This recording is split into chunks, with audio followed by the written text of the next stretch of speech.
قیاس با دریانورده دیگه کریستوفانو نمیدونسته چقدر طول میکشه تا به مثلا اون بر برسه اگر نمیدونست اونجا که میرسه کجاست.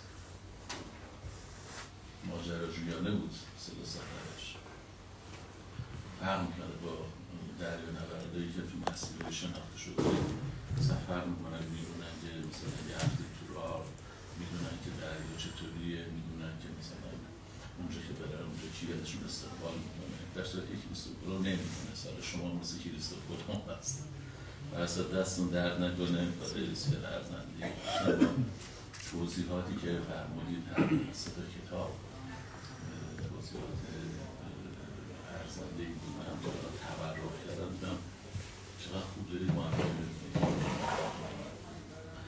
من چند تا نکته به نظرم میرسه که فکر شاید اینا کمک بکنه به ادامه این مثلا فعالیت پژوهشی که داره صورت میگیره.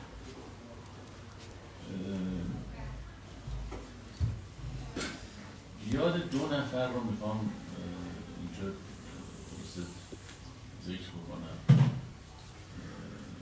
یکی مرحوم دکتر شاهکرمیه. من یادمه با دکتر شاهکرمی خب مهندس سازه بود، مهندس عمران هم بود و آدم خیلی ملایی هم بود در رشته بودش. یه وقتی صحبت میکردیم میپرسید خشت چیه؟ خشت چیه؟ سوال من از سوال ساده شما هم رو بدیه که خشت بمیده خاکی که آب قاطی میشه بعد ورز زده میشه بعد قالب زده میشه بعد خوش میشه خشت. اون بازم میپرسید خشت چیه؟ که در تمام این مسیری که طی میشه اینجا خشت شما یه مشت بزنید روی خشت تو میشه خاک. چه اتفاقی افتاده که این خشت میتونه یه مقدار نیروی کششی یه مقدار نیروی فشاری رو تحمل کنه درسته که اون خاک نمیتونه. آیا این فعل افعال شیمیایی درش اتفاق افتاده؟ مثلا پخته شده ساعت شد یا مثلا فعل افعال فیزیکی اتفاق افتاده، یعنی مثلا آرایش مولکولیش مثلا تغییر کرده. شروع این اتفاق نیفته چون شما یه مشت دوباره برمیگرده به وضع اولیش و این هی تکرار میکرد. خشت چیه؟ نظر من این پرسش مهمی است. شما اگر که بدانید که خشت چیست اون وقت ممکنه که خیلی وقتا مسیرهای انحرافی در مطالعات خشت طی نکنه. مثلا من دیدم یه وقتی این دوستان مذکرات خاک رو پرس میکردن و میشد خشت. اگه خب ما مثلا یه خورده آشنا بشیم با خشت و من سوال میشه که چرا خب پس ایران که مرکز خشت بود چرایش و همچه کاری نمیکنن، بلد نبودن پرس بکنن. به نظر بود میامد که هنوز میشه این سوال مطرح کرد خشت چیست. مثلا این یک نکته دیگه اینه که چرا در ایران ما از ابتدای تاریخ بشر، از آغاز یک جانشینی بشر، خشت در ایران بنز عمر بشره. به خاطرتون باشه یه وقتی یه خشت تف ازبکی رو آقای خاتمی به عنوان هدیه بردوسی دبیرکل سازمان ملل، این کهن‌ترین خشت جهان 9500 سال خدمتش. ما از اون زمان با خشت سر کار داشتیم تا امروز. چرا ما اینقدر دست از سر خشت برمی داشتیم؟ ایران محل تلاقی کمربند بیابانی جهان و کمربند کوهستانی جهان. یعنی یکی از چیزهای زیادی که وجود داره در ایران سنگه. شما هر روستا و شهر ایران رو نگاه بکنید حتما بک‌گراندش کوه. دسترسی به سنگ آسان بوده. اهمیتش رو بخوایم بدونیم کافیه که به اروپا مراجعه بکنیم. در اروپا دسترسی به سنگ آسان نیست. این شهر پاریس که عمدتاً سنگی ساخته شده، برای اینکه دسترسی به سنگ پیدا بکنن باید زمین رو در 12 متر بکنن برن پایین تا به صخره برسن و اونجا سنگ استخراج بکنن. در ایران نه، سطح زمین میتونن راحت سنگ پیدا بکنن. چرا ما با سنگ نمیساختیم ساختمون؟ سنگ که محکم بوده. میگیم مالا یه زمانی ما ملاتی نداشتیم سنگا رو به هم دیگه بچسبونیم. با دوره اشکانی ما تقریبا پایان دوره اشکانی ملات رو هم پیدا میکنیم. چرا باز اصرار داریم که بناهامون خشتی باشه؟ در خشت چی میبینیم که این باعث میشه که ما در واقع دست از سر خشت بر نداریم؟ این هم به نظر من این سوالی است که سوال مهمی. نکته دیگه که به نظر من قابل توجهی هست این هست که ما در مطالعاتمون معمولاً به اگر مراتب در نظر داشته باشیم در مطالعات، معمولاً به مرتبه طبیعی خیلی توجه میکنیم. مثلا به اقلیم، مثلا به اینی که محیط زیست مثلا چی میشه، مثلا این چیزا رو خیلی بهش توجه میکنیم. ولی به مرتبه بشری، اونجایی که بحث مدیریت پیش میاد، اونجایی که بحث سیاست پیش میاد، اونجایی که بحث اقتصاد پیش میاد، اونجایی که بحث اینجور چیزا پیش میاد، کمتر توجه میکنیم. ولی مراتب معنایی تقریبا خیلی قابل توجهی نمیکنیم. مثلا من خیلی وقتی این دانشکده معماری میرن اونجا مثلا به مناسبت‌های کلاس هست یا هرچی سوال میکنم چرا مثلا ما حیات مرکزی داریم؟ خب یه وقتی خدا بیامرزه آقای مهندس پیرنیا صحبت از درونگرایی معماری کرده. یعنی چی درونگرایی نمیدونم من. چرا ما معماریمون مثلا حیات مرکزی داره؟ خیلی وقت دلایل اقلیمی گفتیم. دلایل اقلیمی داره. خب در گرگان چی؟ در سنندج چی؟ در اردبیل چی؟ در نمیدونم تبریز چی؟ در بوشهر چی؟ ما فقط معماریمون در حاشیه غربی کبیر که نیستش که تمام ایران شما نگاه می‌کنید که حیات مرکزی داره. شاید دلایلش فقط دلایل اقلیمی نیست، دلایل دیگه‌ای هم برش مترتب است.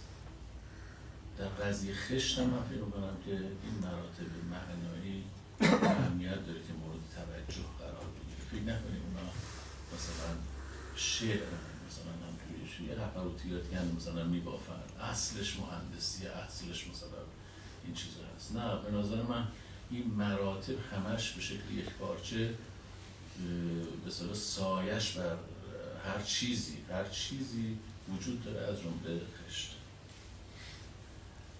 نکته آخری که میخوام عرض بکنم یادی از مرحوم یوکا یوکیلتو، خدا رحمتشون کنه، یادش بخیر، مرد بزرگی بود. خب میدونید ایشون به اعتبار اینه که همسرشون آذرخانوم ایرانی بودن، ایران هر سال می آمدن و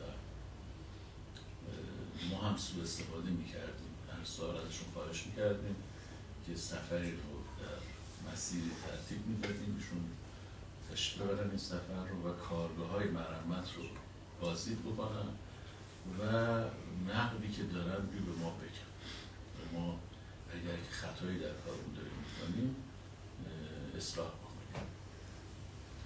خاطرم هستش که یک سالی مسیر رو برای ایشون تنظیم کرده بودیم از شیراز، ابرقو، یزد، میبود، اردکان، کاشان، قومم بود یا نه و بعدم تهران. خب ایشون تمام مسیر رو طی کردم، تشریف بردم یه جلسه‌ای با بزرگان میراث همه نشسته بودیم و یوکا هم توضیح میداد. توضیحات 2 ساعتی یه پاورپوینتی داشت توضیح داد و نظراتش هم رو گفت.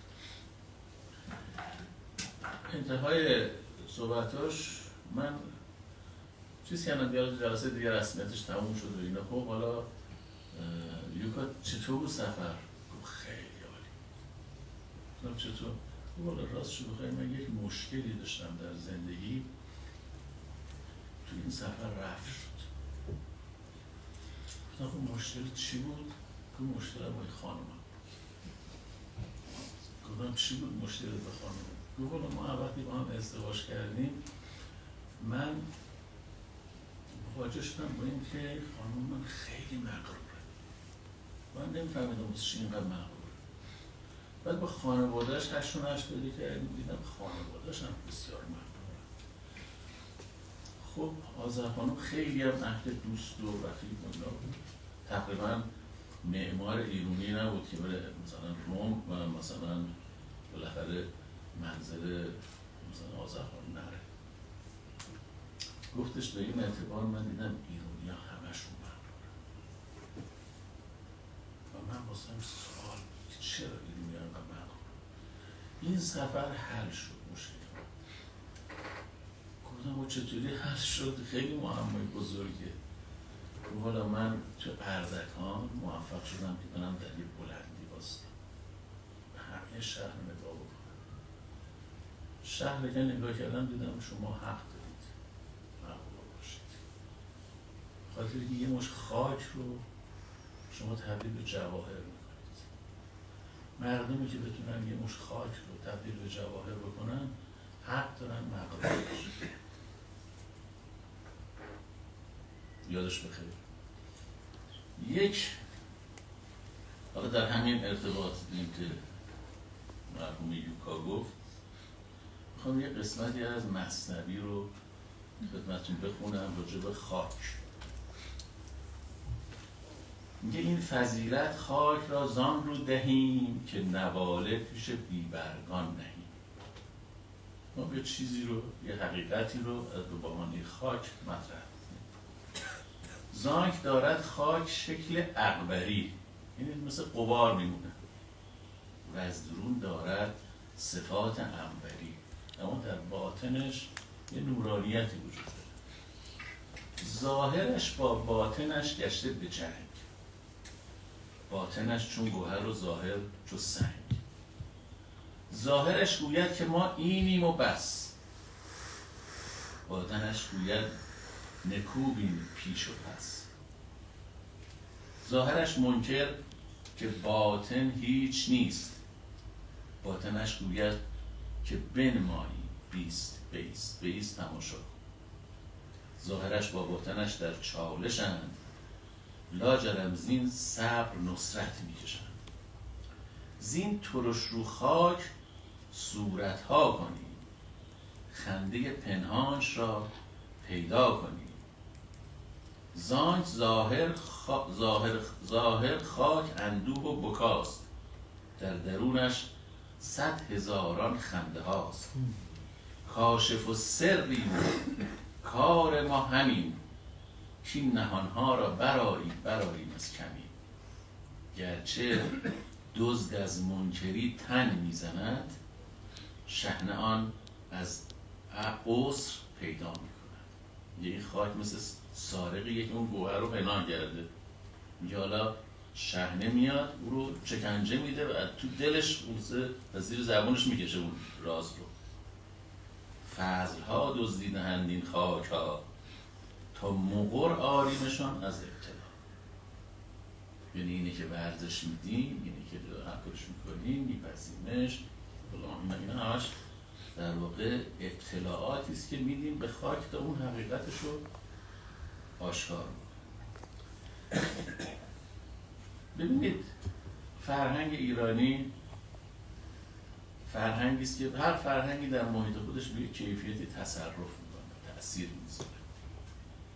در فرهنگ ایرانی تصرف جوهری است. در همه امور، از آشپزی بگیرید تا در حوزه دین و دینداری، در همه حوزه ها تصرف ما تصرف جوهری است. و چه چیزی کاملتر و جامعتر برای اینکه این تصرف جوهری ما درش محقق بشه؟ تصرف جوهری یعنی پرده ها رو کنار زدن و اون گوهر رو پیدا کردن. پست‌ترین چیز عالم خاک، ما تبدیلش می‌کنیم به عالی‌ترین مرتبه میشه کاشی چی؟ زرین فام. میدونید در کتاب‌های جواهرنامه از جمله اقلامی که اومده بمونه جواهر، یکی کاشی، یعنی کاشی ها جواهرن، جوهرن، اون گوهری هستن که این خاک پنهان کرده بود، مقرش آوردیم تا این که از دلش بیرون بکشه. به هر صورت من به نظرم تمام این مراتب توجه بهش اهمیت داره و خاک فوق‌العاده به صورت این جهت مهمه. خدمت آقای دکتر عرض می‌کردم در حوزه فرهنگ ایرانی یه آدابی داره اینا رو رفتن سراغش. یکیش اینه که مظاهر فرهنگی ما نازشون زیاده، با تکلف باشون مواجه بشید هیچ چیزی رو بهتون نشون نمیدن. باید متواضع باشید، باید خاشع باشید، باید شما به محضر اونها مشرف بشید، نه اینکه خود شما خودتون رو صاحب محضر بدونید. اگر این کارو نکنید ببینید که تا یه عمری سرگردانی میکشید که چی بهتون نمیگه. حالا ما در رشته‌هایی داریم درس میخونیم، دانشگاه‌ها، که در تمام رشته ها یه درس هست که دانشگاه ما کاملا موفقن در تدریسش. حالا ممکنه در درس‌های دیگه ناموفق باشن، اما این یکی رو همه‌شون موفقن، اونم درس تکلفه. یعنی ما نسبت به گذشتگان خودمون در بهترین حالت رفتارمون اینه که مثل یه بچه 4 ساله‌ای که یه غزل از حافظ بخونه. چطور مثلا ما تعجب میکنیم، شگفت زدیم، مثلا تحسین هم حتی میکنیم، کار رو میکنیم. این عدد تکلف ماست. تکلف ماست. ما تعجب میکنیم از اینی که اینا میفهمیدن، اینا شعور داشتن، اینا سقف میذاشتن که نمیومد، سقف میساختن که نمیومد پایین، اینا دیوار میساختن که صعود نمیکرد، اینا توی سرزمینی که این همه سیل و زلزله و طوفان و اینا هست با خشت بنا میساختن 1000 سال دوام می آورد. ما تعجب میکنیم، فکر میکنیم اینا مثلا عقل نداشتن، علم نداشتن، دانش نداشتن. ما داریم. اونا که بلد نبودن خرپا محاسبه کنن، اونا که بلد نبودن نمیدونم چه خاکی به سرشون بریزن توی عالم علم، ولی ما بلدیم. نه، ما که میگم اگر که خاضع باشیم، خاشع باشیم، من میفهمیم که ما بیشتر از هر چیزی نمیدانیم. خدا رحمت کنه مرحوم شیرازی، مرحوم مهریار. من در طول سالهایی که تو میراث بودم و بعدش در محضرشون بیشترین واژه‌ای که میشنیدم ازشون این بود که ما نمیدانیم. این یه مقام به نظر من بالایی هست برای کسانی که در این موضوع ها مطالعه میکنن. خیلی متشکرم، ببخشید.